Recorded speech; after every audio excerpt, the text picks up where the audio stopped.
在荷兰殖民时期还有改革时期，华人对印尼的医疗界付出了最大贡献。其中在雅加达，我们还可以看到拥有将近100年历史的胡萨达医院。成立的背后，一群善心华人想为雅加达平民提供健康服务。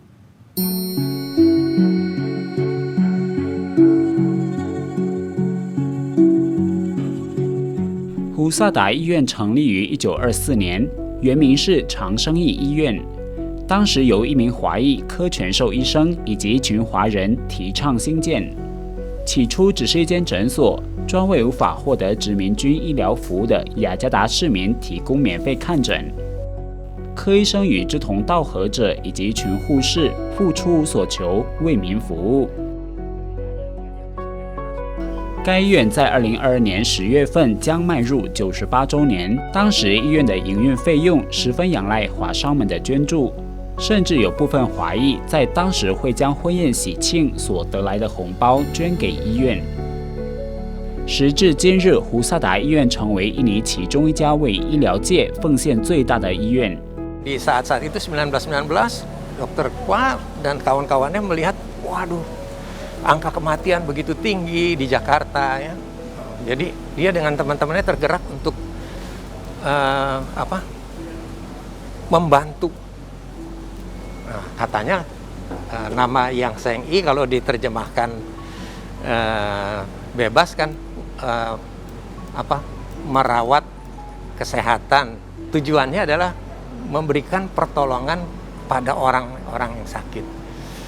Jadi 1924 di Mangga Besar, namanya zaman dulu dibilang Princeton Land, nomor 40 agak ke depan sana, ke arah Olimo.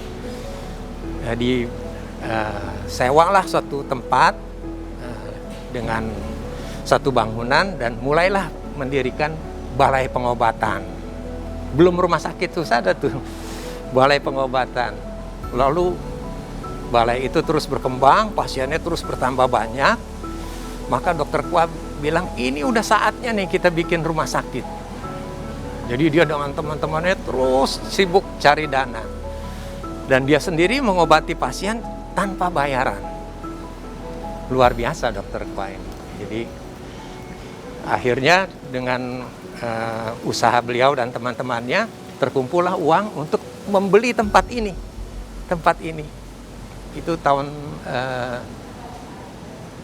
32 lah kira-kira, 1932. Tapi startnya dianggap tetap 1928, karena 1928 itulah cita-cita untuk mengobati orang sakit mulai digerakkan oleh Dr. Kwa dan teman-temannya.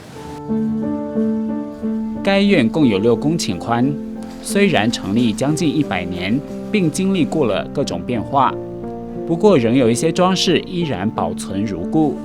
比如一些捐赠医院的善心人士，其名字在医院的各角落仍然可以看到。捐赠者不限于印尼华裔，一些本地人也不落人后献爱心。有些捐赠者甚至来自外国，比如新加坡。Jadi kalau zaman dulu berkembangnya rumah sakit itu dari sumbangan. Nah, Dr. Kwa dan kawan-kawannya terus bicara-bicara, menggerakkan, menyentuh hati orang untuk ayo bantu kami, bantu kami. Jadi setiap pavilion zaman dulu, seperti contohnya pavilion yang di belakang patung ini adalah pavilion Aubun Hau atau Aubun Par. Mereka waktu itu dari Singapura berobatnya ke Jakarta, cari Dr. Kwa dan dia dirawat di sini. Nah, sebagai tanda terima kasihnya dia membangun pavilion ini. Nah, pavilion ini sampai sekarang menjadi pavilion VIP untuk perawatan bagi orang-orang yang lebih mampu.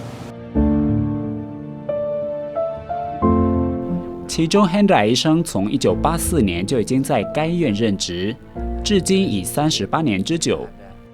他透露，在任职这段期间，让他体会到什么是与人分享和一家人的含义。这38年以来，他已经把该医院当作是第2个家。Jadi ini udah seolah-olah jadi seperti keluarga lah gitu ya. Jadi itu otomatis gitu, seperti misalnya setiap pasien kalaupun dia masih aktif ya kita tidak mengutip jasa. Tapi bahkan orang asal dia orang husada, bekas karyawan husada, sudah tidak kerja di husada, berobat lagi sama saya, tetap tidak bayar karena tetap merasa bagian dari husada. Jadi itu yang ditularkan oleh husada. Jadi kita tuh kekeluargaan kita tuh besar sekali. 时代不断变迁，不过医院援助有需要帮助的人的使命不曾改变过。因此，一直以来院方会定期为有需要的人举办医疗服务，包括透过医院的医疗计划或者举办义诊活动。只可惜近几年因为疫情，使这些活动不得不暂停。 Jadi ini rumah sakit adalah rumah sakit nirlaba yang tidak mencari keuntungan. Tapi selama proses berjalan sampai ke depannya, itu tetap kita harus mencari keuntungan yang akan nanti didistribusikan juga untuk warga-warga yang kurang mampu. Jadi istilahnya kita membantu yang miskin dengan menerima yang berada, gitu loh. Jadi keuntungan rumah sakit ini kita kembalikan juga untuk kontribusi sosial lagi sesuai dengan cita-cita Dr. Puan.